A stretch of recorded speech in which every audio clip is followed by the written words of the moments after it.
ladies and gentlemen, boys and girls, people of all fandoms, welcome to the Ferret Raccoon podcast, episode 144. I am Ace. And I'm the younger raccoon. And it's been quite a while since I was here last. Yes, to be precise, about 10 podcasts. That's how I measure time now. Yeah, it's a good way of doing it. It's memorable.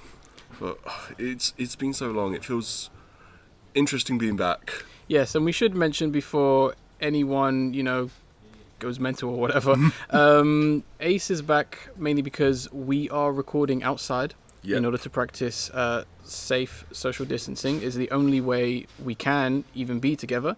We are far enough apart, and I apologize for any noise that's going to come, whether that's the wind or neighbors. I can't exactly, the world doesn't revolve around me. Yeah, we're making sure we're doing this the best possible way we can. Yeah. Abiding the draconian laws we're under now. Yeah, it does feel like that, unfortunately, but better safe than sorry. Yeah, exactly. No matter what you believe, I think that's principle in these times. Yeah, I wish more people would obey them. Yeah, and besides, hey, we might even do this another time when it's maybe not as sunny, as it is really sunny right now. Yeah. And we're partly in the shade, which is also work to our benefit because hopefully that's going to reduce noise. Yeah, exactly. Better sound. Yes, and hopefully this podcast doesn't come off as just being, too abstract or too experimental as we were joking about before we started recording. Yeah, be like the first outdoor podcast, a new line of them. Yeah, it's true. That might be a sub-series of the Ferret Raccoon podcast, maybe. Yeah, chilling in the park. Yeah, chilling in the park. We'll see. We're not actually in a park, just to let you know. We're in a garden, let's just say, just in case people get even more panicked. But instead of... I think we should probably come off the paranoia and the fear-mongering of things. And I guess, as it has been such a long time since you've been on the podcast, Ace, what have you been up to over the last couple months? Because it's been, as I've said, 10 podcasts since you've been on the last one. Yeah, I've been kind of doing a lot of things. Obviously, work, which I know a lot of people are like, wait, work? Lockdown, people are off work. It's like, I can't with my job. I have to go in. And other than that, it's mostly been just chilling, watching all kinds of different media. So I've got films from the 60s and 70s, lots of horror anthologies. You've got martial arts films, which I love so much. They are amazing. I should be watching Way of the Dragon soon, which I'm so hyped for, just to see Chuck Norris get his ass whooped. Oh, gosh. And other than that, it's mostly been lots of games that are pre-2020. Yeah, because there's only like 3 games worth playing from 2020 as of right now, in my opinion. And then like a bunch of indies. Oh yeah, and of course. Other than that, there's basically nothing. Yeah, and that's somewhat understandable. I'm not really gonna criticize the industry too much for that. Yeah. Especially the film industry as well. There's only so much people can do. Yeah, exactly. But I think I tallied like 30 plus games this year so far. This year so far? Yeah. Okay. That's pretty good. That's kind of like my music album and EP count for the most part. Nice. But we'll get on to that kind of stuff a little bit later on. Yeah. Anything in particular you want to highlight? I really, really enjoyed playing the Baldur's Gate series. Oh, yeah. That was really fun. The first game is absolutely amazing and everyone should play it. The second one you can kind of skip. I don't really give a shit about it. They're making a third one, aren't they? Yes, which I am hyped for. Okay. Because I think they did the Divinity games, which I haven't played yet, but I'm going to. And it looks good so far. But then also Planescape, which was amazing. And Silent Hill 1, one of the bests. Yeah, that's right. You were... Because just for anyone, obviously, because you wouldn't know, we have been in contact. It's just the first time we've met in, face to face in a long time. But you were telling me you were kind of going through all the Silent Hill games as well. Yeah, I've gone through 3 so far. I'm going to be doing 4 very soon. And then after that, I want to do Shattered Memories. And then if I've got time, maybe the other games. I wouldn't. Exactly. I wouldn't really bother with those, to be honest, because it's just kind of goes downhill. Yeah. But yeah, it's good to know because Silent Hill games are important. They're really good. Really, if you haven't played them, definitely try because they're pretty magical. They are, and they have such a very interesting, backstory, which I'm not really going to get into because tons of YouTubers have already kind of detailed that, but it's very interesting, just as what it was and its inception and all that kind of stuff. But that's good to hear you've been keeping busy. Yeah, I mean, you kind of have to at the moment. Yeah. Because you can't really go out, you can't meet friends properly, and nowhere's open, so it's mostly just do whatever you can at home. Yeah, for the most part. I mean, I've been keeping myself mostly busy. I've been mainly catching up. So, I mean, if I were to detail all the things I've been doing, it's very boring. In terms of what the podcast is about. I haven't really watched anything. I'm kind of in the midst of doing, and playing a lot of things that aren't necessarily finished. So it's kind of pointless me mentioning that I just started playing this, and then next week next podcast going, oh, I beat it. Yeah. So, the only things I can mention really are the things we're going to talk about later, but that's for a little bit later on. I guess we can move on to our news stories and topics for the most part. Yeah. And the first trailer we have, which is an interesting one, it's most likely the only thing that EA has going on for it right now. Yeah. And this game was kind of shown off during EA's EA Play. State of Play, is it called? State of Play is something else, I think. Maybe that's PlayStation. I can't even remember. I think PlayStation is called State of Play. Okay. But EA had something where they were like, look at these games we didn't make. And the only game that was interesting, because I didn't watch it, I was just like, let me look at this trailer. And during the whole not E3 kind of phase of this year, I guess you can call it. And we have a very interesting game, which I liked the look of, because it had a nice kind of old school yet newish kind of vibe to it.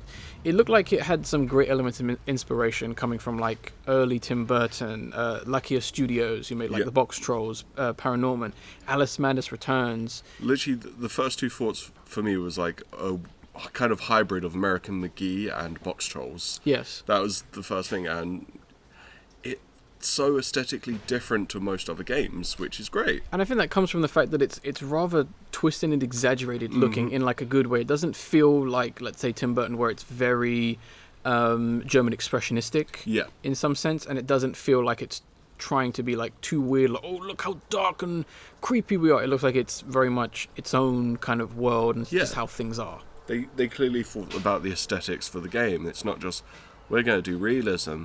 Yeah. Because realism. Yeah, exactly. There seems like there's a rhyme and reason. And I really like the world and the character designs as well. They kind of have like a very oddness about them, but definitely feels like, it doesn't feel like they're odd even in the world.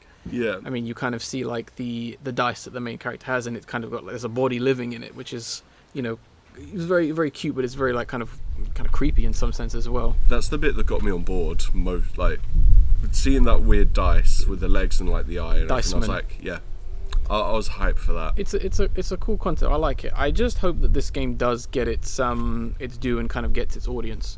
Yeah, I was also surprised it wasn't like, I thought it was just going to be a platformer from when I first saw it, but then they showed some combat in there, some interesting like using the dice as a weapon. Yeah. And I'm honestly interested if there's going to be any sort of mechanic of whatever number possibly hits an enemy from the dice deals that certain amount of damage. Could be. I mean, it could be as a how should I put it, a way to kind of maybe get out of certain situations. Like maybe it's like, oh, you need to escape the battle, you need to roll higher than a 2, something like that. Yeah.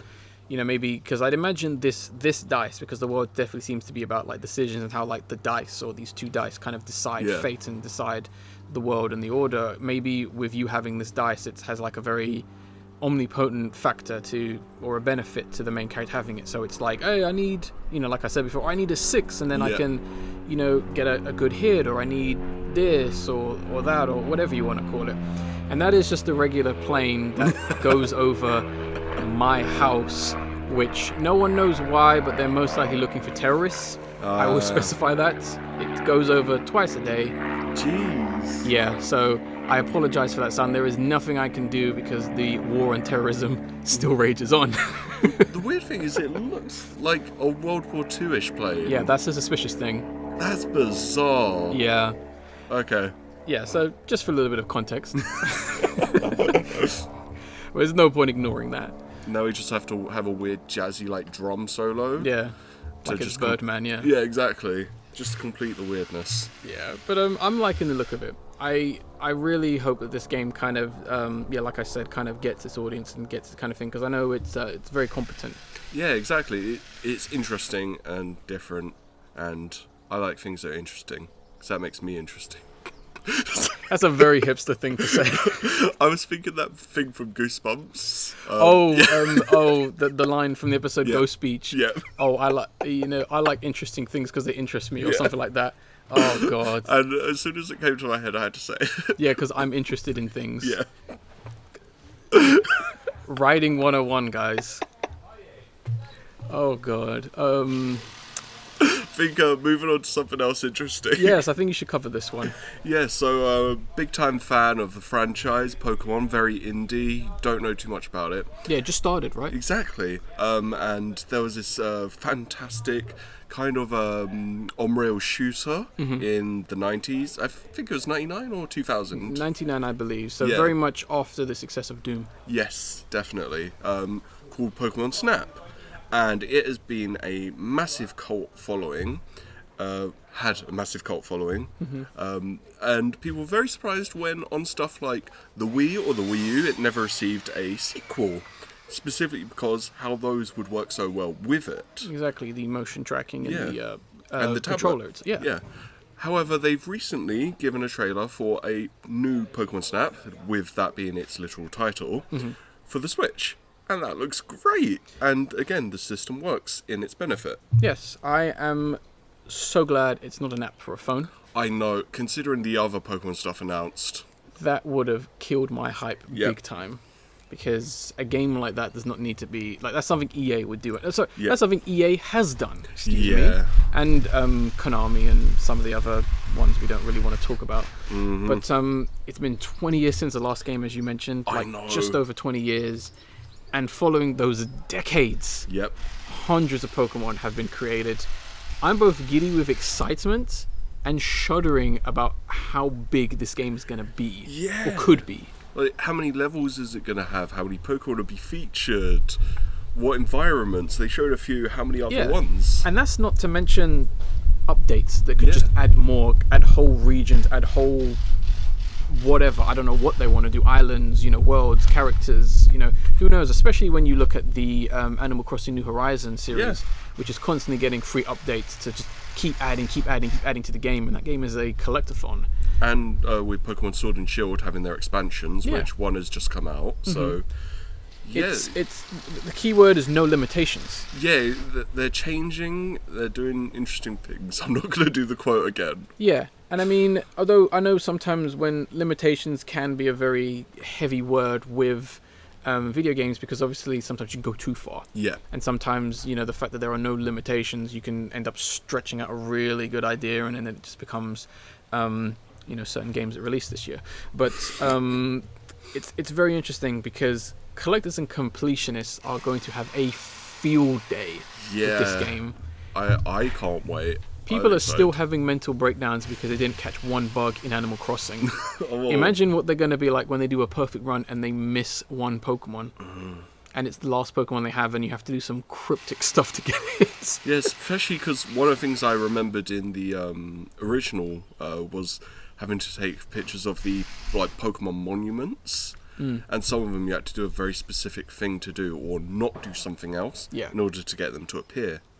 Or you'd have to go in for this certain level by making a certain pathway appear.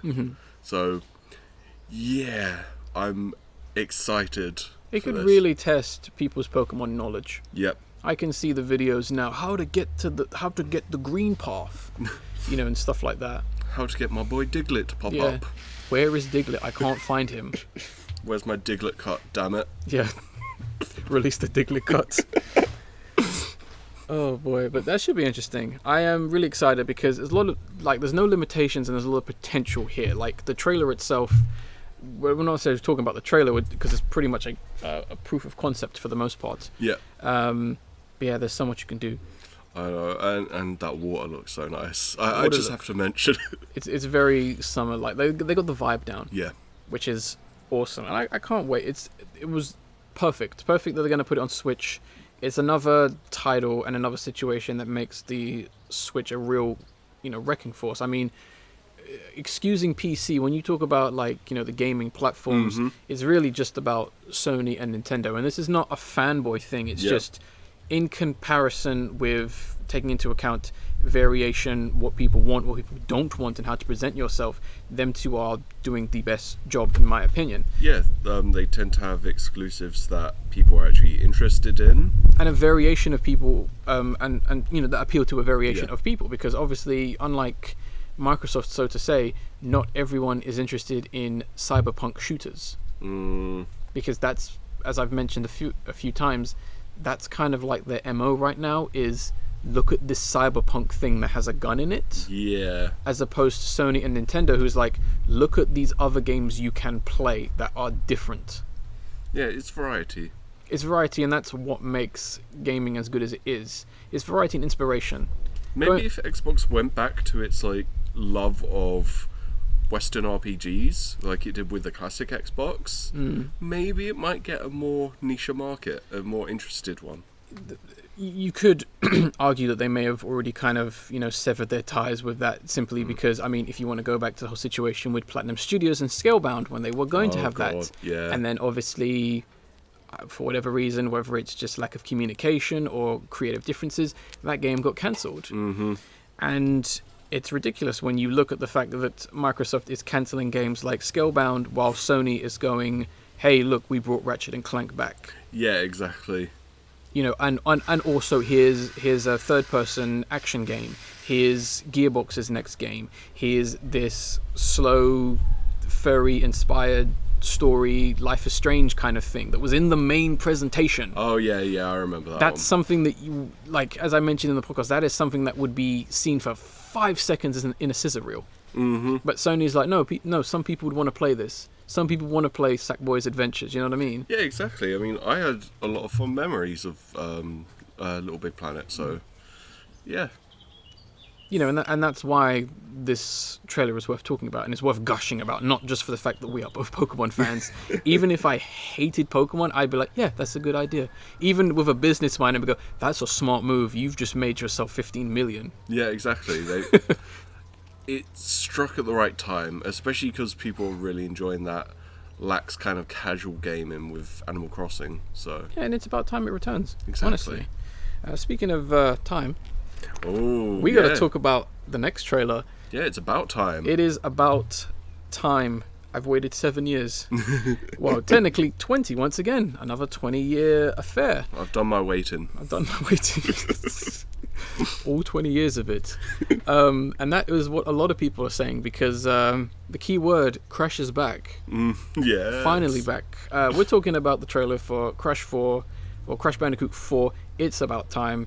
A pretty funny, clever title, because it's been 20 years since the last mainline game. It's also about time, because there's a lot of time travel involved, taking place right after Crash 3. Yep. And this was met with a lot of hype. Understandable hype as well. And some intentional hype as well, because people have been speculating when it's going to happen. They're going to be like, oh, something always happens in June with Crash. There has to be a new game. Who's working on it? Is it going to be Toys for Bob? Is it going to be Vicarious Games? Is Activision teasing? Oh, there's leaks. Activision has these 2 unannounced games. I followed it because I wanted to see who was actually legit. Yeah. Because there was a lot of shit that was said. I'll be fair. There was a lot of speculation that people took as rumors and truth. Yeah. And even then, I remember one thing that was pretty cool, which they did with the Crash Team Racing Nitro Fueled game. They sent a bunch of YouTubers and people in the industry, like Orange Dice. And then a few days later, the Crash Team Racing Nitro Fueled remake was announced. Similarly, a few days ago, not necessarily in the context of this podcast, but a few days before the events preceding we're going to talk about happened, a bunch of people got a puzzle piece, a 200 puzzle piece from their favorite Bandicoot. Nice. And it was a puzzle piece with a mask, which we had already seen in the Sony advert for their kind of games. It was like a live action meets the characters. And what was interesting was there's a moment where you see Crash, you see Coco, and you see Cortex in the carts, and you see Uka Uka the mask flying with them, and then you see the other mask that no one had ever seen before, and people are like, what the hell is this? So obviously from that point on, people are like, what's going on? And, you know, it had a nice hype behind it. Yep. And then the game got leaked via some different country website, just going, oh, it's Crash 4, it's coming out October. And then people are like, oh, yeah, cool. But Activision and the people behind the game, they used it to their advantage, and they basically went, you know, I think even the, I'll link it in the description and the download link, they even basically said, you know, oh yeah, you know, the reveal trailer way better than leaks, promise. Which is just such a good response. There's excellent like publicity there. Exactly, and even Summer Games Fest, which is where it was announced, and Jeff Keighley as well, basically they played off the fact, I mean, there's a great moment in the very beginning of the live stream where the mascot Crash from the original 90s adverts with a microphone is just outside Jeff's house basically shouting at him. You know, Jeff's like, I want nothing to do with you. You know, he comes out, he gives him the trailer, and Jeff's like, oh, the Crash 4 trailer, it's about time. And then Crash goes, exactly. They used the leaks to play into the whole time travel mechanic. But the game itself, yes, that trailer, I actually watched that trailer halfway because I was making my food. Oh, okay. So I kind of clicked onto live stream and I was like, fuck, you know, just like I had to rewind it. But I'm happy. I'm very happy. That is definitely good to hear. Because I tried not to write too much about this because I don't want to, you know, have the podcast just be about this trailer. Because I could talk about this trailer for an hour, but there's no point. The game comes out in 4 months' time. Yeah.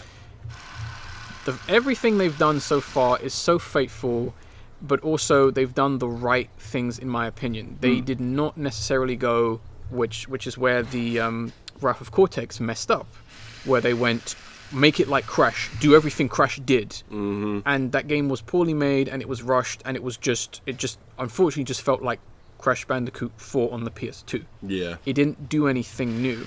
Here, this game is doing something. It's expanding.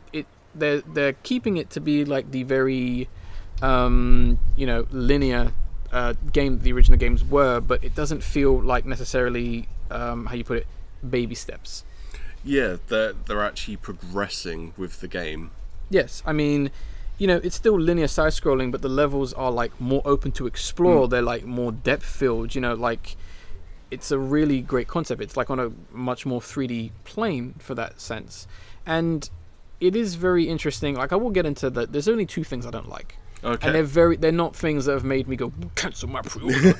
But like, I do not like that those tubular skins are going to be a digital only buying thing. Yeah, that's Activision creeping in with their BS again, which is like hopefully there are other skins that are unlocked in the game. Yeah, hopefully. I would be surprised if these are the only skins you can get in the game. Yeah, I would imagine there's probably like the prehistoric skin, the future skin, you know. And I want them to be unlockable in the game. Like you have to 100% this world if you want the caveman skin for Crash. Kind of like with Crash Racing. Exactly. Yeah. I mean, they might do DLC skins if, like Crash Team Racing, they're free. Yeah. I don't mind if they do. You know, like, here's an extra world that's going to take you like an hour to beat, but like 5 hours to master for free. Yeah. The only other thing, which is like a really silly nitpick I have, and once again, it's not something that kills the game for me. I don't like how small Coco's face looks. Okay. It looks just a bit too small for me. Getting that Chun-Li vibes. Not ugly face Chun-Li. Okay, it's not ugly face Chun-Li from Marvel vs. Capcom Infinite. Yeah. I get what they're doing from the standpoint of like style and design. They want her, you know, big and curly hair, which is iconic, to be like more like they want more emphasis on it, and they want to like differentiate her and make her look distinctively different from Crash, because they are still both Bandicoots, and I get that. You know, she's the little sister to him. You know, she's the girl. You know, I get that. You know, it would be a bit weird if she looked exactly like Crash with a wig, you know what I mean? Yeah, so exactly. I get that. Everything else about her design is great. I love the goggles. I love the way her hair looks. I love, you know, how she looks in the power-up mask scene. I think it's great. And I love the fact that she's playable from the beginning. Yeah, yeah. As well as Cortex. Yeah, I know. That's a bit that got me excited. Yes. I was very happy to see that. Listening to what they were saying in the interviews, he's a little bit more of a more methodical you'll play him more methodically. Yeah. From what they've said, he has a ray gun that creates platforms, and you got to decide whether you want either, I think it's a solid platform or a bouncy platform. So I like which I'm going to talk about in a minute, the very switch, quick reaction thing. Oh, you know, what am I going to do kind of thing with this game, which is great. There's lots of things to love. I love the very, you know, left right kind of animation of them running. I think that looks really great. It's very much like running as fast as I can. Gotta do the thing, you know. And I do love that how they've added just enough new mechanics as far as we've seen. You know, mainly kind of talking about the in the fact that as a platformer and how platformers have evolved, they've added enough things. It feels natural in the Crash series. It doesn't feel as odd. It's not as if like, oh, Crash now has a grenade launcher and he kills people. You know what I mean? Like, it doesn't feel awkward, or it doesn't feel like, oh, there's RPG elements where you can power up how fast he runs. You know, it doesn't feel, you know, weird and tacked on in that kind of sense. You know, I do love the wall running. I think that looks really great. Yeah. I do love the rail grinding. I think it looks really good. And I love the very snap back kind of precision snapping between, like, you know, left wall, left wall, right wall, you know, up, down. I love how it works. And I love the elements. Like, it definitely goes back to what they were talking about in the interview with precision. It doesn't look like, oh, if you're a millisecond off, you're going to die. But it looks like, you know, you got to be in it. You got to be in the zone. Like, you know, back, forth, left, up, down, right. You know, you can't just be lazily playing this. But at the same time as well, it also looks like you'll be able to play these games, I think, both slowly and fast. Ah, interesting. Like, seeing some gameplay, it looks like you can take your time, but also looks like you can just book it if you know what you're doing. Because my guess is that what's going to happen is once you, like, really start to master the game, in a sense, you'll be, like, speeding through with such, like, flow and rhythm.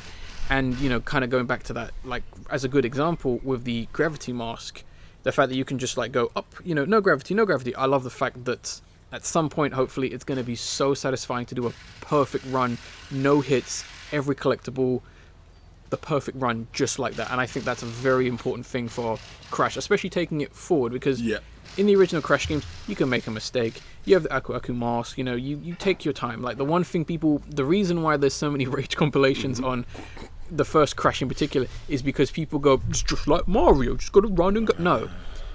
You take your time, you will succeed every single time. Yeah, you can go fast, I'm not saying you can't, but it's all about taking your time and enjoying it. And I love the original Crash games. I play them slowly. Intentionally play them slowly because I love everything about them. And the last thing I want to mention, because I know I've been talking for a while, and I know there's maybe a few things you want to say as well. I really love the worlds and the levels. There is so much creativity and color in them. This is very much Toys for Bob, who was making this game, really flexing everything they learnt while making the Spyro Reignited trilogy. That cartoony, vibrant aesthetic, they've really mastered it in this Crash game, and they've kind of pushed it forward once again with, like, these really nice mixtures of layered colors. Like, nothing is really just red. You know what I mean? It's like got elements of purple and orange, like that dinosaur, and even that really awesome scene was getting chased by that ghost monster thing. You know, that thing is like this luminous blue white thing, and the world is very, like, creepy and dark, but there's elements of black and all that, and I was just like, whoa.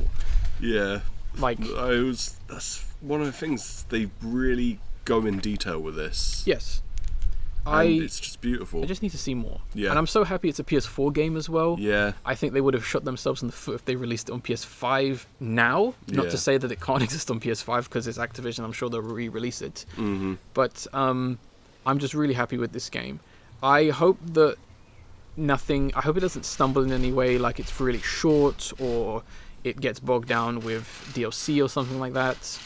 Or some microtransaction thing somehow. The Crash and Spyro series has been pretty good so far. I will give Activision props. They've kind of leaned off it a little bit. They haven't really tried to do anything that shady. Most likely someone at Activision knows that they will just kill their franchise if they do it.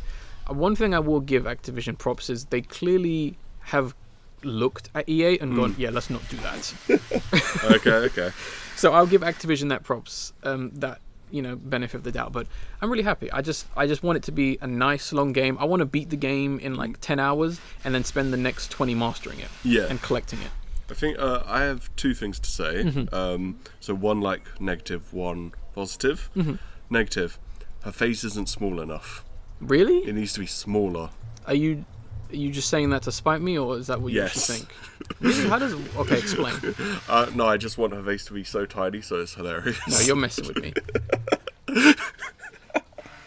No, let's not do that. No, positive thing. So there was this joke at the end which I found amazing. Essentially it's like, how many times you beat him? It's like 3. I thought it was more. Nope, just 3. Yeah. And it's just like nope, all the other games fuck off. Yeah, I mean, because this is technically the 8th main series game. Yeah. And they're very much like, this is Crash 4. Yeah. Because I don't like Wrath of Cortex. I mean, that's not even a controversial statement. Yeah. A lot of people don't like Wrath of Cortex. Yeah. Some of the worst cutscenes I have ever seen in my life. And that will I need to watch some. I will show you after this, because you will be like, is that Cortex? Okay. And they're also really boring as well. Oh no. Because they were kind of like an afterthought. Yeah. But where was I? Yeah, this is very much, and I like the fact that, because also that's the thing we have to mention as well. This is multiverses as well. Yeah. They have mentioned this is multiverses, so all those other games could have happened. It's possible, yeah. My guess is, and this is just a slight prediction, in taking the series forward, at some point we're going to meet Crash Bandicoot. We're going to meet some of those new characters. Going to be like, hey, we met them in this world, a la Wrath of Cortex and a la Twin Sanity and all that kind of stuff. I have a feeling that we're going to make reference to that, and then it's like, hey, let's take this good guy Crunch with us, and let's take this, oh no, this other villain from the other game came, and like, oh no, Entropy got involved, and oh, Nina Cortex is here. That's a really good way to reboot and kind of reestablish things, even if it's just a throwaway joke, even if they just go, oh, there they are. Yeah. You know what I mean? It's a smart way of doing it. It's honestly one of the best. Because you could even have it like the villain finds out about all of this and then brings them all together from all these different places. Yeah, we could have Megamix come back. Exactly. Who, if you don't know who Megamix is, he is the combination of Neocortex, Dr. Engine, Tiny Tiger, and Dingo Dow all combined into one singular form, which is incredibly disturbing when you think about it. Not surprising. And he's in Crash Team Racing of all things, and he's only in one game, a GBA game. That's pretty cool. But that's just the level of that game. But I would love to see something like that happen, an amalgamation of... Because, I mean, it's multiverses, so something bad is bound to happen. But yeah, the game looks fantastic.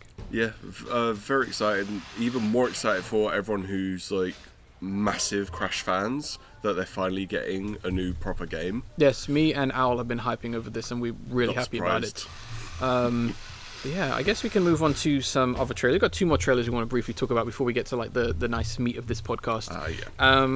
They're mainly more mentions, really. I thought they were nice kind of separating piece and worth knowing about. For the second time on this podcast, we're talking about Close Enough. Yeah, I was going to say, I swear I've heard of this or seen this trailer before. But as is the theme with this podcast, it's back. Yeah.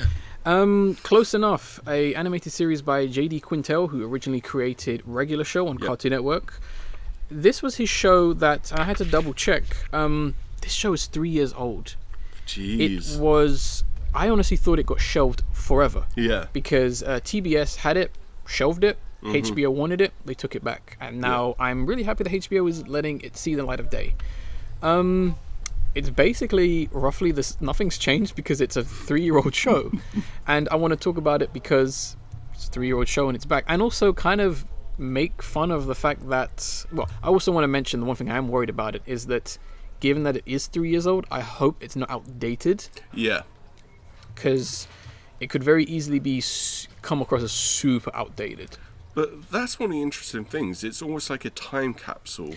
It is a time capsule. Which would be fascinating. But here's the thing. If they make a reference about someone who, not to mention names, recently got incarcerated for doing something disgusting, that's not going to be good. No. I mean, that's a stretch. Yeah. But I'm talking more in the lines of that. I'm not, because obviously, I'm not saying, I'm not like that one asshole who used to write for MTV, I know of all things, who couldn't listen to De La Soul's 3 Feet High and Flying because he refuses to listen to anything that was released before he was born. I'm not one of those kinds of people. A very baffling article where this guy struggles to listen to one of the most influential and most interesting rap albums of the 90s because it's not what he's used to listening to. He couldn't do it. Jeez. And it's pathetic. Like, imagine being that, like, close-minded where it's like, I won't listen to anything that came out before the year I was born. But I'm just trying to think of all the media that I would miss because they came out before I was born if I was that much of a dickhead. Yeah, it's ludicrous. It's so stupid. Just as a comparison, that's not what I'm saying. But and the other thing I do love as well is we've got a nice kind of theme going on where I love how all the newish or, you know, ones that are kind of fighting Netflix, they all have a flagship animated series that was originally shelved. Yeah. So obviously with HBO Max, they now have Close Enough. Mm-hmm. With Hulu, it's Solar Opposites. We have Central Park for Apple TV. Ah, yes. Just waiting on Disney Plus now. Yeah. What are they gonna dig up from the grave? Well, wasn't Tuca and Bertie picked up by someone else as well? Adult Swim. Yeah. But I wouldn't call them a streaming service. Yeah. But at the same time, it's still to their benefit. A lot of things that deserve to come back. I mean, granted, I haven't seen Close Enough, so I don't know if it's even going to be good. Yeah. But I'm still appreciative of the fact that it saw the light of day, because the stories and the things I've heard about things that have been just not seeing the light of day and just been shelved because studios would, well, at least back now, because it's been disproved, studios would much rather just keep something to themselves rather than letting their competitors have it. Yeah. I'm glad that's not a thing anymore as of right now, because Netflix messed up. Mm-hmm. Because they have no flagship animated series. Yes, there are good shows. The Midnight Gospel is good from what I've seen so far. I still haven't got to seen it, so I can't say. You are going to like it. I can tell from what I've read about it. It sounds like my jam. And it's coming from the creator of Adventure Time. Yeah. Which is nice. I do like all these big guys have kind of, they got like the second series which has done well, and they've not really needed to like lean on the crutches of the previous work, which is good. Same with Solar Opposites as well. Anything else you want to say about Close Enough? I can't.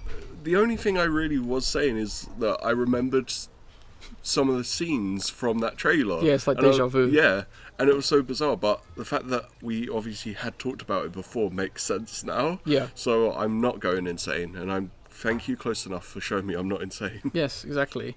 Last proper trailer we want to talk about is for the Apple TV film called Dads, documentary series? Talking Heads thing. Yeah. I wanted to mention this because, that's a good idea. Yeah, usually, like, fathers are not portrayed well anywhere.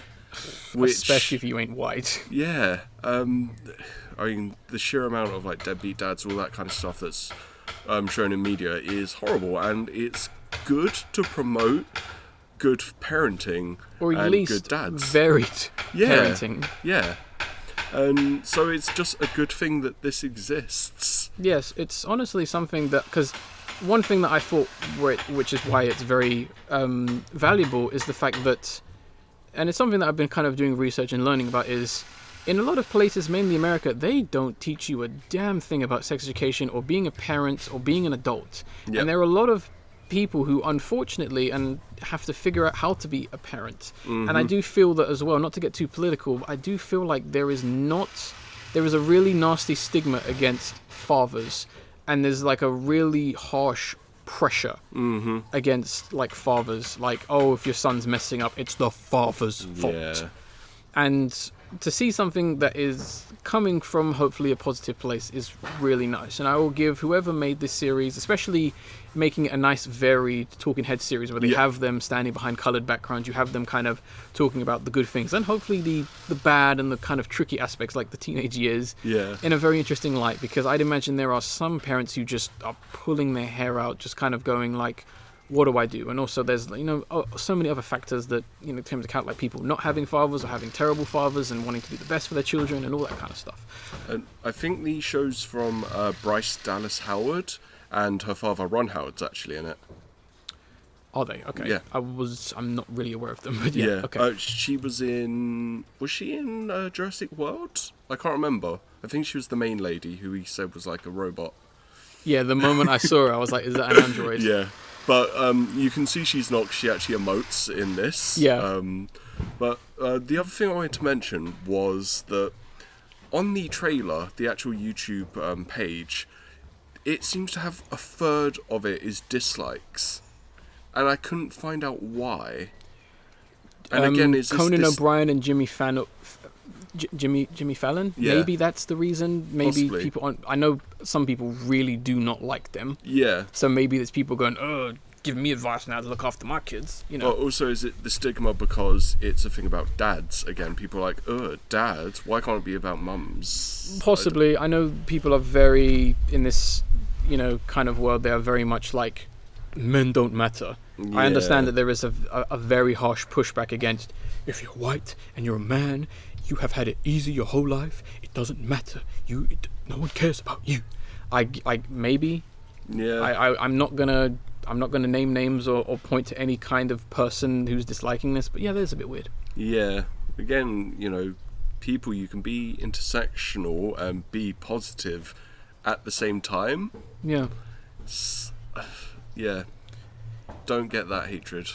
Yeah, And I don't even have a positive relationship with a dad, so yeah, it's not as if I'm coming at this with some rose tinted glasses or anything. Yeah, no, it's like I mean, then again, that's the thing as well. Most people as well don't have a second parent as well. Yeah. This happens, and most people have same-sex parents, which is, I'm glad it's referenced in this film as well. Yeah, definitely. Because that's becoming a lot more common. Yeah. And I would love to see, because I've heard various things that they have told their children, because obviously, not to go on a tangent, but like a lot of children who have same-sex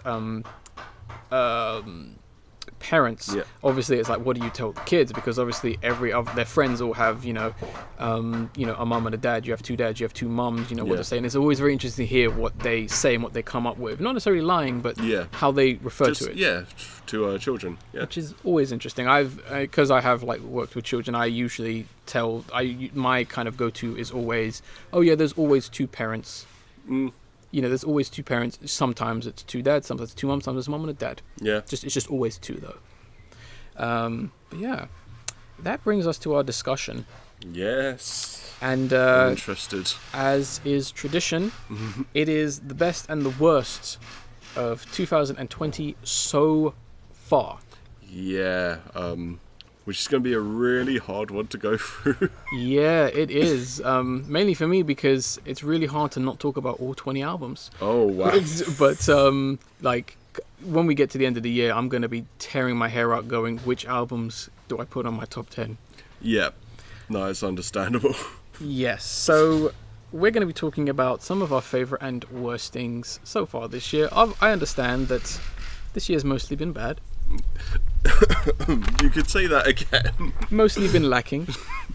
Film has pretty much ended. Oh, it's been kind of amusing seeing the lack of film. And seeing the cowardliness of certain studios as well. Not wanting to release it on digital because they're complete fucking But we'll cowards. release other things on digital though, mind you. So, this one's not worth it, so yeah, that's fine. Oh, just release Scoob online, but that Tom and Jerry film, you push that back. Yeah. Everyone loves Tom and Jerry. Who are they again? I would bet you there are children that don't know who Tom and Jerry are, but know who Scooby-Doo are. Yeah, exactly. And they don't know the Scoob film exists. But anyway, who would like to go first, talking about some of the things they want to discuss? Do you want to go first? I'll go first. I only have 3 things. I couldn't bring myself to talk about that one bad thing I've seen. I just thought, let me not waste my time. Go ahead. My first one is a quick one, and it's a very weird one, but that's going to be the Smiling Friends pilot. Ooh, okay. Also known as Desmond's Big Day Out. Okay. This is coming from, I cannot remember their names, but this is coming from 2 guys. One of them is part of or friends with Only One or Only Animator, that one animator guy. I can't remember what it's called. Which one. It's coming from him, which is very apparent because his kind of character and voice is very pronounced in the trailer. And there are some there's a very, very interesting voice in there, which I will not spoil. Okay. But when I show you the pilot after this, you're going to be like, oh, damn. But this is already, for a pilot, a very quotable and referential to me and a lot of people. Interesting. It's well written, and despite taking place in a hyper strange, hyper real world that makes no sense, the characters and events are so relatable. Yeah. Which is very interesting. It has a lot of potential and it already feels like it could be a full series, and I hope it does get a full series because it's really original and it's really weird. It's right up Adult Swim's alley, pretty much. I think it could be big, and it's just so funny. I mean, the general plot of it is it centers around this kind of company organization known as the Smiling Friends that essentially, who essentially go around and make people smile, make people's days better. Interesting. But things kind of take a turn when they meet this one client known as Desmond, who definitely needs cheering up. And I won't spoil any more, but where it goes is definitely all over the place and very interesting. That's perfect. You've got the whole setup. It's perfect, and it's, like I said, it's so competent for it's about 15 minutes long for a pilot, which is quite ambitious because usually they'd be like 7-10 minutes, but clearly this is someone who they've structured a first episode already. Very much like the Rick and Morty episode. The pilot, when you watch that, it's clearly very different from episode 2, but already you can see the potential, you get it, everything works. And I have the same thing with this. If YOLO, the Crystal Chronicles or whatever it's called, is already getting a series, this should, people are literally going, give Smiling Friends a series. Give Smiling Friends a series. Yeah. It definitely deserves it. If not, fantastic pilot. This is by far probably one of the funniest things I've watched this year. Nice. It is high on my list, and I technically can't consider it anything not unless it gets greenlit for season 1. If it gets greenlit for season 1, I can count it. Okay. But as of right now, it unfortunately will be stuck as my best honorable mention. Yeah. Would you like to hit us with one? Yeah, certainly. So this will be the only film on my list. It's a short film by David Lynch. The good boy. The good boy. Yeah. And this is What Did Jack Do?, which was released on Netflix very early this year. And it's about, if I remember correctly, 15 minutes. And it's David Lynch interrogating a monkey. I saw a image from this, and even for a David Lynch project, I was like, what the hell is going on? It is absolutely great. It's full of the worst puns ever, and I love it so much. It is definitely worth watching. You got 15 minutes of time. Which you do. Yeah. Give it a watch. Enjoy. Laugh at the puns. Get creeped out a little bit. You'll enjoy your time. Good stuff. Second one I want to switch it up with. I've only got 3. Is an album, and that's going to be Freddie Gibbs and the Alchemist with Alfredo. This was an album that came out of nowhere.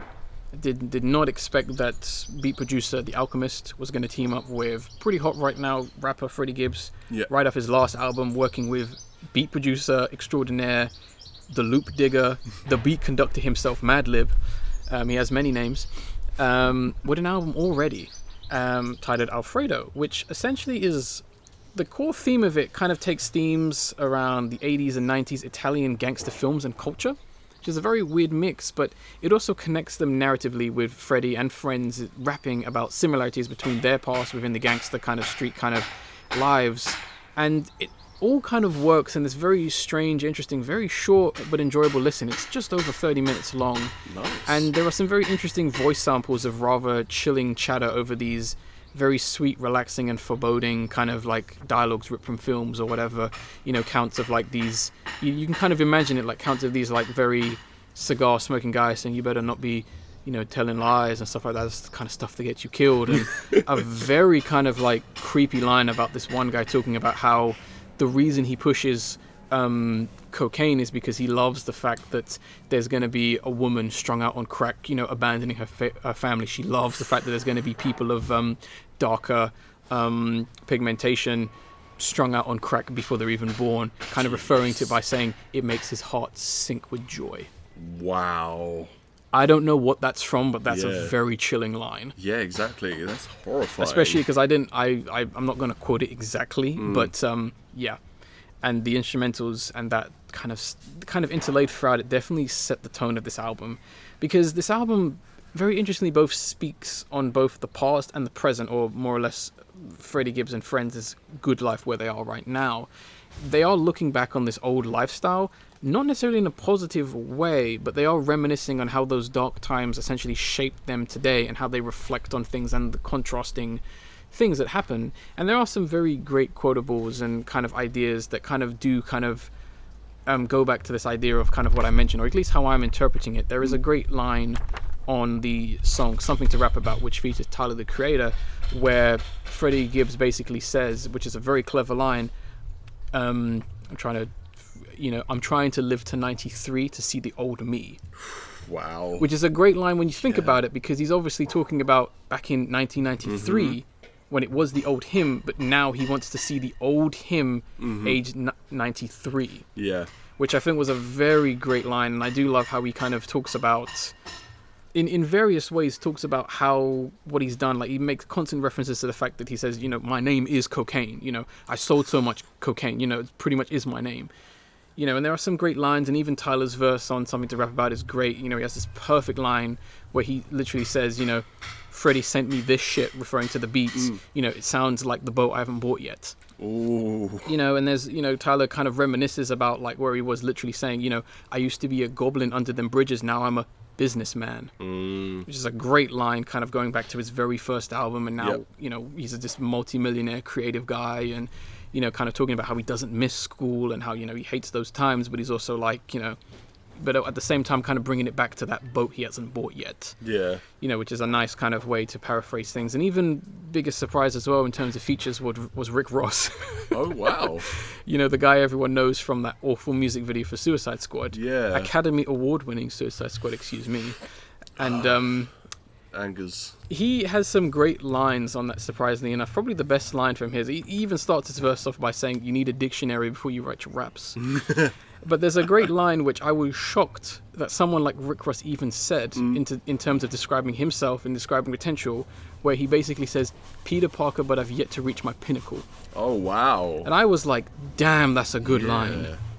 That's a line that definitely sticks with you. It's a great line, and even people like Benny the Butcher has this very braggadocious kind of line about like his past and where he is right now. There's a great line where he says, I walked in the store and bought 2 of everything. They said, dude lost his mind. I'm wearing all this jewelry as if I'm trying too hard to shine. And there's a great line where he says, when he kind of talking about his past, once again, he says, I either had 2 options. It was either law school or dog food. If I was making your choices, we'd all lose. Wow. And I was like, damn. Yeah, no, from what you say, it sounds like it deals with a lot with identity and environment. It does. How it shapes it, and that just sounds brilliant. It does. There are some very striking lines, like Freddie Gibbs literally saying to like the county police that he has more guns than them. There are some nice contrasts, even like on songs like I can't remember the rapper's name, but there is another song, I think Babies and Fools, I think it's called, in which Freddie Gibbs uses this sample of this from a song in which it has the line all of me, and he constantly uses to talk about how, kind of uses that line and basically says, I was with this one girl, but I wouldn't read a long ass text, because she wanted all of me. You can never have all of me, and there's a great line with the other rapper where he talks about how like his situation, like he has a son now, but his baby mama doesn't want to mess with him because he's too fixated on like the streets, literally saying that if someone messed with anyone in his crew, he'd be the first person to react. Yeah. There are some great lines and there are some great poignants. One thing I will say before I wrap up, the film Queen and Slim, Freddie Gibbs kind of spoils the film slightly, so be careful. Okay. He makes a very good reference to something that happens in that film. So if you have not seen Queen and Slim and you want to see it, watch that film before you listen to the album. Because I was definitely like, oh, that's what Queen and Slim's about. Oh, damn. So, little word of warning. Yeah. But you have another one you want to talk about? I've got 2 more. Okay. So, next one is the animated series Harley Quinn. Oh, yeah. Which, the first season finished earlier this year, and then the second season started a few months after that. The fake second season. Yeah, and essentially the last episode of that season is in a few days, which it's been really enjoyable show. Very Venture Brothers style. Yes. But I'd say it's not as smartly written. I'm not saying it's stupid, but Venture Brothers had a lot of sneaky subtlety to it. Yes. But it's been very sincere in a lot of what it does. Even when there is sarcasm, it's quite sincere in what it's about. And I'm very happy that Harley Quinn's being portrayed as this very confused person, not sure what she's doing, which is so smart, because a lot of people just seem to automatically be like, oh yeah, she's split with Joker, so she's definitely doing this now, and she's kind of finding her place in the DC world, and it's really cool in that way. Which is what the more recent solo comic did. I have most of that comic series because I loved it so much. I was actually going to say there are some similarities. It doesn't quite go to some of the places because I know a lot in that comic, but none of that has happened. It's just fine. Yeah, they even created their own villain who's appeared several times, and we got to see my boy Kite Man as a top supporting character, and he is the best. I love him. Yeah, it's on my list, and the episodes are slowly being released. If you want to watch it in England, it's slowly being released on E4 every Thursday at 10 a.m, I believe. It is. Or it might have been moved up now that Rick and Morty Season 4 has concluded. Yeah. But the episodes are available to watch. You can go watch them. I have them on my list. I'm looking forward to it. The only thing I hope that comes of this series is that DC or someone finally does something with Poison Ivy. Yeah, because she's been very prominent in this, and she definitely deserves her own stuff. Yeah, because they don't know what to do with Poison Ivy whatsoever, and it's been like that for a good couple of years. They're like, oh, she's gay, she's not gay, she's a villain, she's not a villain, she's dating Harley Quinn, she's not dating Harley Quinn, she's the most powerful thing in the universe. No, she's actually super weak. Just annoying back and forth, but anyway. You'll be very happy with the show then, if that's your views. So yeah, definitely enjoy if you watch it. You should if you like anything superhero related, or you just like Harley Quinn. She's very popular at the moment. I'm not a superhero comic book fan, I should be specific, but I do like Harley Quinn and Poison Ivy, so yeah. My last one, something I've already mentioned a couple of times, but I got to get out my other notebook. And that is going to be for season 1 of Solar Opposites. Okay. This is obviously on my good list. Yeah. Shocked how good this was. This is really good. Not surprising it's coming from one half of the creators of Rick and Morty. I'm forgetting his name for whatever reason, for some reason. But Justin Roiland. There we go. And another guy, I can't remember his name. So essentially, this is a very interesting series that follows the lives of a alien family that their planet gets blown up and they're on Earth. And one thing that already becomes incredibly apparent is it does some pretty funny things and commentates and does with prejudice. Okay. In an interesting way. And it's not a show about prejudice. It's just one thing that's kind of very funny about the series is there's a lot of humans that straight up just hate them just because, like, they just hate them. Yeah. And a lot of the series revolves around, even one of the first episodes revolves around both the main characters, Corvo and Terry, just wanting to be liked. Just kind of wanting to get into, like, human culture, because Terry is essentially, he's more the optimist. He likes human culture, he kind of gets into it. He's not very smart, and Corvo's very not optimistic, pessimistic. Yeah. He's very pessimistic. He hates humans, like, with a discerning passion. He just wants to get on with the mission, fix the ship, destroy Earth, go. Yeah. He can't stand it. And their children, who are actually replicas of them, which is quite interesting. They didn't do the lazy thing of just going, well, if Corvo is pessimistic, then let's make his replicant optimistic. No, his replicant is cynical but very inquisitive. They are very much like their counterparts. Yeah. Even Terry's replica, Jessie, who is a girl, she's very peaceful. She kind of wants to be popular and liked, very much like Terry. And I do like that aspect of them. It's a very smart fish out of water story. Yeah. And it does deal with a lot of very interesting topics. Like, even in the first episode, their teacher, because for whatever reason, I just want to mention their replicas, Yumulak and Jessie. Perfect. Their teacher straight up despises the hell out of them, to the point where she literally opens the door and says, "Are you filthy fucking aliens fighting again?" Wow. Yeah, and literally she comes up to them and being like, "I can't prove that you did anything, but I know you fuckers did something." Oh my god. She despises them, and she constantly goes about how they're ruining the school, doing this, and there's no proof to suggest that. Yeah. Yes, they've been doing alien things, but at the same time, it's like, there's no real proof to be at them like that. And it is a very interesting series. There are a few things I don't like about the series, which are a bit odd, but that can be ironed out in the next season, which has been confirmed for a second and third season, so that's pretty good. The arrangement and pacing of sequences can be odd at times. typically you usually have like a plot A, plot B, plot A, plot B kind of structure. But there's points where it will just go plot A, then it will jump back to plot B for like a minute, then jump back to A for like 5 minutes, and you'll kind of forget about B, or it will go plot A and then cut to another scene in plot A. Yeah. And it kind of feel a bit weird. There is a scene where Yumulek and Jesse, the replicants, are in a cafe and they're kind of talking about what they've learned in this episode or whatever you want to call it, and then they end on a joke, which is understandable, which is a nice way to end the scene, and then they just cut to their bedroom. That's amazing. Despite the fact before the whole scene of them in the restaurant, we wrapped up Corvo and Jerry's story, and I was like, maybe you could have rearranged those a little bit better, but it's not something that breaks the series. It honestly feels like both the A plot and the B plot were made separately, and then the B plot got mostly cut, and whoever had the scenes kind of just went, just put them together. It's really good how the series comes together, and it's very funny. There are a lot of very quick-witted like jokes, and if you are worried as to whether it's just another Rick and Morty show, here's the way I put it. If you like Rick and Morty, you'll love this series. If you hate Rick and Morty, you'll love this series. Oh, wow. Okay.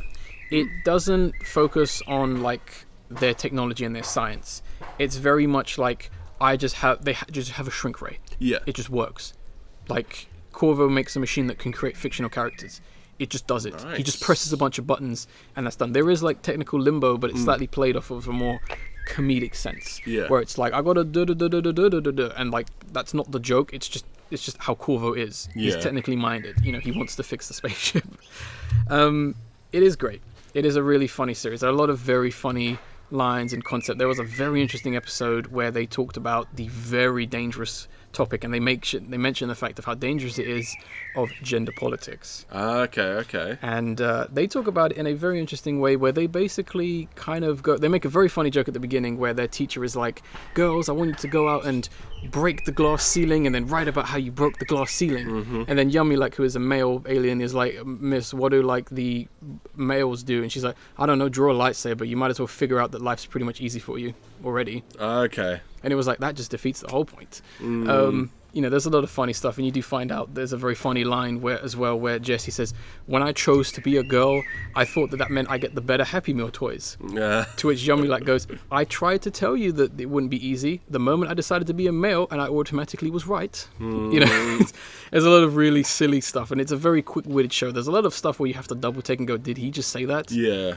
You know, like even another episode where Yummy like is like, you know, whenever I run out of ideas, I just eat some crack. Just opens up a bag, gets a spoon, just eats some crack, and I'm just like, okay. Getting some Always Sunny vibes with that. It does have some vibes of that, and it is a very, very funny series. Like, it's very apologetic. That's very much Justin Roiland's thing. He loves violence. He loves shocking stuff. Yeah. And it's definitely here. There are some moments where you're like, oh damn, they just died. And interestingly enough, there are some very like actual nice moments. There's a very interesting C plot in this series, which revolves around the fact that Yumulek has essentially been shrinking down people and putting them in this ant colony wall thing, where they just live out there, and you follow the story of the people in that wall. Oh wow! And that goes to it's a very odd C plot, and it kind of overarches even to the point where they take one whole episode and focus on all the tidbits you've seen throughout the series, and kind of go, well, this is what's going to happen, and it's very interesting. Yeah, like. Because when you see it and you see like it basically becomes a matter of survival and revolution, and you're like, damn, I'm really kind of worried about what the fuck's going to happen. But at the same time, they interject with the fact that you can just see the main characters in the background doing something. There's a shot where something major is happening, and yet Terry is being attacked by a bear. Okay. And you're just like, okay, I get it. Yeah. But that's the three things I wanted to mention. That is on my watch list. It is worth it. I've got the episodes if you want to watch it. Okay. But yes, your last thing. Yeah, so my last positive thing is Dark Side of the Ring Season 2, which is the Vice docuseries on a lot of bad things that have happened behind the scenes in wrestling. This season focused on three very favourite topics of mine. Owen Hart and his tragic death. The awful idea of doing a boxing tournament in WWE in the late 80s, I think it was 90s. And then the titled Crimes of New Jack, which New Jack was a wrestler who was very vicious and almost killed several people in the ring, which are horrifying. And he's actually interviewed as well, and he is from a distance, I'd imagine. You'd think so, but he's not remorseful at all, which is fascinating. I can imagine the kinds of things he might say. It's just show business. Oh no, he laughs a lot. Like, he's like, yeah, you deserve that. Yeah, it's sounds like bad blood between certain people. Yeah, they do go into backstory and history of all that stuff, but it is a fascinating show. I'm so happy it's made, and this time the narrator of this season was Chris Jericho, one of my favourites. That's cool. Yep, and they seem to have had some sort of affiliation with AEW, which is great, because AEW needs to be presented as this big enemy of WWE, which is great. And honestly, if you have any interest in wrestling, some of the personalities behind it is a fantastic show to watch. Yes, that's another one that's actually on my list. Yeah. I'm kind of waiting for all four to put up the second season of The Dark Side of the Ring, because the first season is on there, because obviously I want to start with the first season. Yeah. I enjoyed the Wrestler series that Vice did. Yeah, I still need to watch that. That's really good, because that definitely goes into the whole world of wrestling. It doesn't bother with WWE. It's mentioned, but it's like, no, here's the world of wrestling. The world is not WWE. Yeah. Which is fantastic. I really enjoyed that series, so I'm looking forward to Dark Side of the Ring as well. It is a fantastic one, and I actually, it's the first time that there's ever been any Owen Hart merchandise, because she would, like, his widow would not let WWE do anything with him for understandable reasons. Yeah. And since the merchandise was released in association with Dark Side of the Ring, I actually got an Owen Hart t-shirt, which I'm so happy about, because he's literally one of the bests. So yeah, It's good stuff. Definitely watch it. Yeah, it's on my list. It's kind of funny that our stuff, everything we've mentioned, has pretty much been on our list. Maybe minus the Freddie Gibbs Alchemist album, because I know that it sounds good though. I know, but like, but it's like, it's pretty much like, oh yeah, that thing, you know. Yeah. But yeah. So we pretty much have a positive outlook on that, because I think as of right now you got to look at the positives of this year. There's still quite a few things that are really good so far this year. Animation has been crushing it this year. Yeah, it's been so good. I'm genuinely shocked. The live action TV has been almost empty. Yeah, other than like a little bit of hype over Killing Eve season 3, but I haven't watched that, so I don't know if that's good. I'm going to be starting Killing Eve soon, so I'm hype. But I've just been on like older things. That's why I don't have really much. I didn't really have much new to talk about, because it's like, I basically watched all of Solar Opposites. Yeah. I'm in the middle of watching a few other good cartoons. Obviously, I'm not going to mention them because I haven't finished them, because you know, I almost didn't watch the last episode of Solar Opposites, because, and I don't want to say that and then watch and go, oh, it's awful, you know. Yeah. But no. Yeah. Anything else you want to add? Yeah, I want to. Brahms, the boy 2 is awful. Oh god, yeah. No, I will genuinely say you can get enjoyment out of the first boy film, okay? Yes. But Brahms, the boy 2 is probably one of the worst films I've seen this year, and I've seen some trash. I've heard some things about the boy Brahms. It's everything that was interesting about the first one is just not there. They might as well have just called it Annabelle. Because that's what they were going for, unfortunately. Basically. Just another Annabelle ripoff. And the great thing about, or the original great thing about Annabelle was that the doll doesn't do anything. Yep. Spoilers, but yeah. It's a doll that's an encompassment of evil. Hence why it's in that glass cabinet. That's why when I think it was like the second stupid Annabelle film, where it's like the girl just raids her friend's house and opens a glass case, and I'm like, who does that? Yeah, exactly. I talked about it on the podcast, and I was like, who does that? So stupid. That's beyond stupid.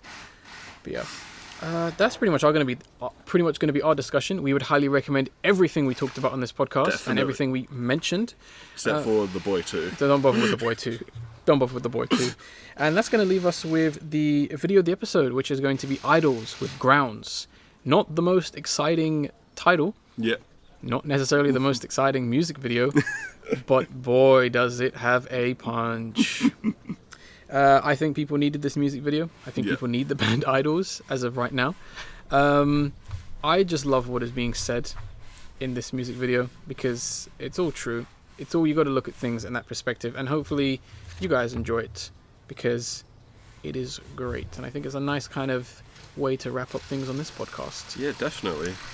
Ace, thank you for being on this podcast. My pleasure. Hopefully, depending on if times work out, maybe you'll be on the next one. Who knows? Hopefully. We'll see. I want to be. We have a garden set up, so that's pretty good. If there's any issues, we can work them out on the next one. But I want to thank you for being on this podcast. Thank you guys for listening and bearing with the possible ambient sound of outside. But, there's nothing we can do. Our hands are pretty much tied at this point. And, anything else you want to add to this podcast? Just say because of everything that's going on at the moment. So, obviously, Black Lives Matter. That should be an understatement. But, sometimes it has to be said, considering everything going on. Problem is, it shouldn't be said, but the problem is it has to be said. That's the problem. It shouldn't even be called... Word matters shouldn't even be there. No, I know. Everyone is equal. Yeah. Everyone has and should be treated equally, but... Yeah. It's like there was this thing I saw someone say. It was like, all lives matter, but at the moment Black lives aren't being treated as they matter. And that's why it gets said. Yeah, exactly. I mean, it's just... Yeah. It's very upsetting. We don't need this. Yeah. Because it basically boils down to the very famous line from SpongeBob, how many times do we have to teach you this lesson, old man? Yeah, I think that's very fitting, weirdly enough. Unfortunately, it's way too true in these days. Yeah. But if that's it, I will end this podcast like I always do by saying I was Younger Raccoon. I'm Ace. And we will see you on the next podcast.